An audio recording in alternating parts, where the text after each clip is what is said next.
तेरे पिता हैला केमिति ने जते बेले बाली देखिला कहला हे प्रभु जगन्नाथ ए प्रभु रामचंद्र मर्यादा पुरुष बोली तमे कहला लोक माने कहउचंती तमे मो भाई रा जति मैत्र हला सुग्रीव मो सानो भाई तमे मो सानो भाई रा जेहेतु मैत्र मोर हिसाब रे सानो भाई तमे हमर कुणिया हेकी समाधान करिया कथा जति कोन सी गोटे घटना है ना पोटे पोटे रही गिरी आउ जन को मारी दबे जैसे भगवान मर्यादा पुरुषोत्तम रामचंद्र कहिले ए अनुज बधु भगिनी सुत नारी जो कथा को तुलसीदास अंतर रामचरित मानस कहिले अनुज बधु भगिनी सुत नारी सुन सेठ कन्या समय तारी इनी को को दृष्टि बिल कोई दई इनी को बंधे को तू पाप न होई रे मूर्ख अनुज बधु अर्थात भाई बहु को एवं अनुज बधु भगिनी निज भौणी सुत नारी पुअर स्त्री गोट बहु को सुन गोट झील को ये चारि जन को जीए खराब नजर रे देखे ता भई पापी संसार रे कहीं नहीं ताको बद्ध गले मध्य किछि पाप होई पारी बुझी गला कहला हो ठीक अछि तमे जदि सत्य रक्षा पई मते बद्ध कल ये गछटी तो मो राज्यर परिसीमा भीतर रहिछि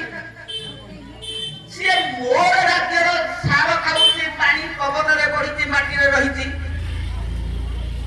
तेणु को सेठै हमर गंगाधर मेहर कलम कले जे देशे रहिबो बाबू न कले ता काम आम देशे कहे ताकू निमक हराम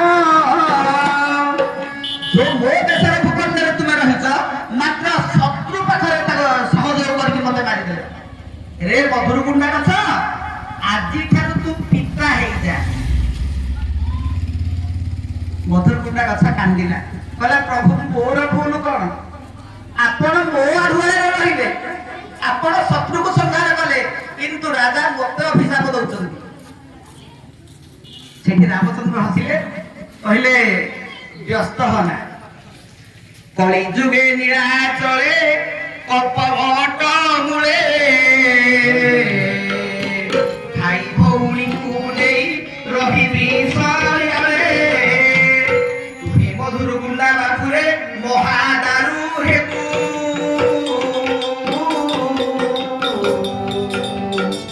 दारू ब्रह्म संचोरे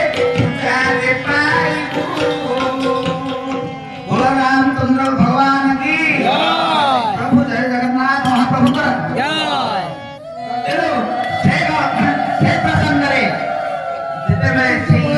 दारू सहित ब्रह्मकर संयोग घटी से क्षेत्र रे आमे आदि मध्य भगवान को पूजा करू से दारू दिन भाव रे जहाउ आम गहन रे वर्तमान आसी ओडिसार स्वनामधन्य लेखक कवि गायिक औपन्यासिक नाट्यकार छात्र शिक्षक तथा अंतर्राष्ट्रीय चारण गोष्ठी पुरीर युग्म साधारण संपादक श्रीयुक्त सुरेश चंद्र बराड़ा आम गहन उपस्थित आज हूँ महाप्रभु जगन्नाथंकर ये महिमा को प्रचार प्रसार करने निमित्त गोटे वेबिनार थिला बोध हुए वेबिनार मध्य चली से तार संयोजक अछंती और परिचालक मध्य अछंती आम घर उपस्थित जो हमर जो भुतिया साहब हमर मौसा अछंती तांकर जे द्वादशाह निमित्त एठा जो सत्संग आयोजन करा जायछि तांकर आत्मा शांति पाइबो काहे कि ना गोटे छोटिया गपटिया कहि देबी जे गोटे बुढ़ीटिए थिला ता घरे चाकर चाकराणी अनेक थिले से गाँ को जड़े साधु आसिथिले साधु तपस्या करूछन्ती जे आत्मा अमर तत्व ऊपर जे